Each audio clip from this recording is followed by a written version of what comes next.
เจ้าทั้งหลายขออุทิศส่วนบุญส่วนกุศล ส่วนบุญส่วนกุศล ที่ข้าพเจ้าทั้งหลาย ที่ข้าพเจ้าทั้งหลาย ได้กระทำมาแล้ว ได้กระทำมาแล้ว ในวันนี้ ในวันนี้ ยกไปมอดไปถือ จงไปหอดไปถึง บิดามารดา บิดามารดา ปู่ย่าตานาย ปู่ย่าตายาย อุปัชฌาย์อาจารย์ อุปัชฌาย์อาจารย์ ญาติมิตรมิตรสหาย ญาติสนิทมิตรสหาย และสัตว์ทั้งหลาย สายพระสัตว์ทั้งหลาย กรรมการเวรทั้งหลาย เจ้ากรรมนายเวรทั้งหลาย ทั้งหลาย ทั้งหลาย โลกามาโน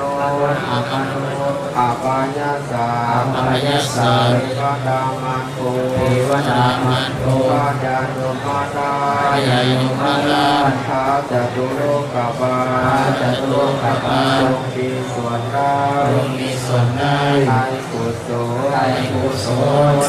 ผลบุญนี้เถิด ข้าพเจ้าทั้งหลา ข้าย พเจ้าทั้งหลาย ตั้งสัจจะอธิษฐา ขอน ตั้งสัจจะอธิษฐาน ขออานุภา ขออานุภาพ แห่งบุญกุศล แห่งบุญกุศล ที่ข้าพเจ้าทั้งหลาย ที่ข้าพเจ้าทั้งหลาย บำเพ็ญมาแล้ว ได้บำเพ็ญมาแล้ว ในวันนี้ ในวันนี้ ขอจงเป็นพระวปัจจั ขอย จงเป็นพระวะปัจจัย อุปาณิสัยตัสโส เป็นปฏิสัยกาโส ให้ข้าพเจ้าทั้งหลาย ให้ข้าพเจ้าทั้งหลาย ให้เกิดสติปัญญาญาณ ให้เกิดสติปัญญาญาณ รู้แจ้งแทงตลอด รู้แจ้งแทงตลอด ซึ่งพระสัจธรรมคำสอน ซึ่งพระสัจธรรมคำสอน พระสัมมาสัมพุทธเจ้า ของพระสัมมาสัมพุทธเจ้า เพื่อจะนำตนให้พ้นจากทุก เพื่อ ข์ จะนำตนให้พ้นจากทุ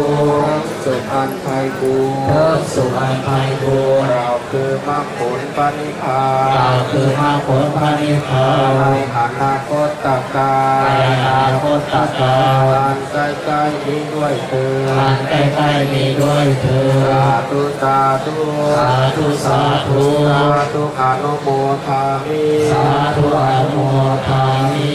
พานัสสา นิพพานัสสา ปัจจโยโหตุ ปัจจโยโ